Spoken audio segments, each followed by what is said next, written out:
हे गुरुद्वाह, गुरुद्वाह परीक्षित का नाम है। हे गुरुद्वाह नंदः कंसस्य वार्षिक्यं करं दातुं, कंसस्य वार्षिक्यं करं दातुं नंदः मथुरां गतः। ये इसका अन्वय होगा।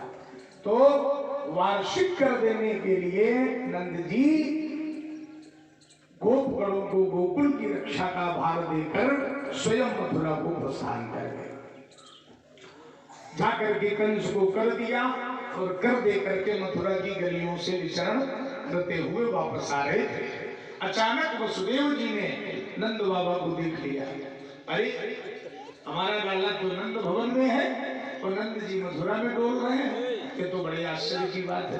पहुंच गए, रोक लिया। कहाँ महाराज, हमने सुना आपके तो लाला भयो है, लेकिन आप यहाँ मथुरा में डोल रहे हैं, क्या कारण है?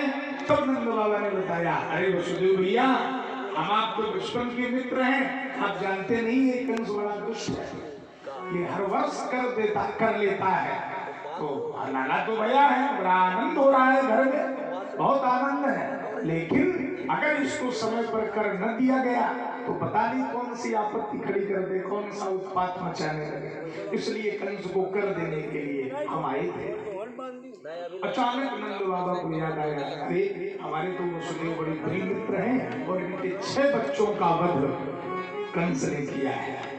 जैसे ही याद आया तो नंद बाबा दुखी हो गए। और यही मित्र का धर्म है।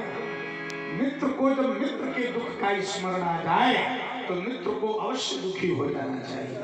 जेन मित्र दुख होई दुखारी तो तिने ही विलोकत पातक भाई, है ना।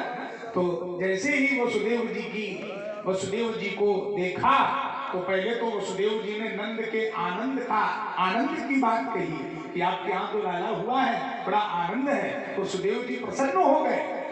तो एक तो यही मित्रता की परिभाषा है, एक की प्रसन्नता पर प्रसन्न है और दूसरा मित्र जो है वो अपने मित्र के दुख पर दुखी है। नंद बाबा दुखी हो रहे हैं, क्यों?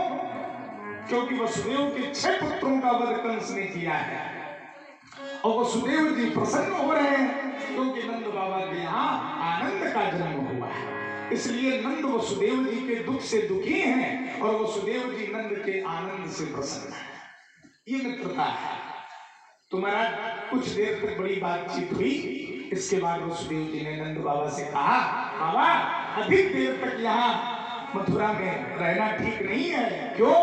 क्योंकि हमें लगता है हम ज्योतिषियों के पास रहे हैं तो मुझे ऐसा अनुभव हो रहा है कि आप जल्दी से जल्दी नंदगांव जाइए, गोकुल जाइए, कहीं कोई बहुत बड़ा उत्पात गोकुल में ना हो जाए। अब नंद बाबा को अचानक स्मरण में आया कि हाँ मुझे चलना चाहिए।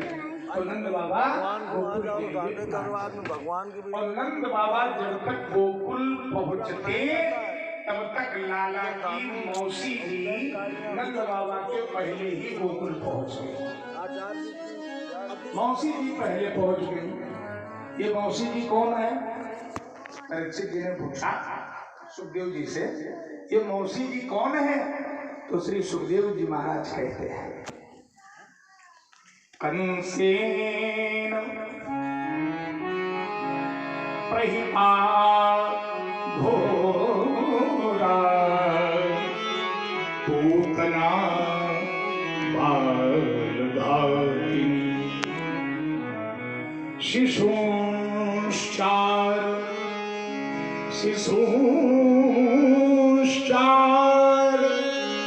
निघोनन्ति तुरग्राम व्रजातिषु तुरग्राम व्रजातिषु।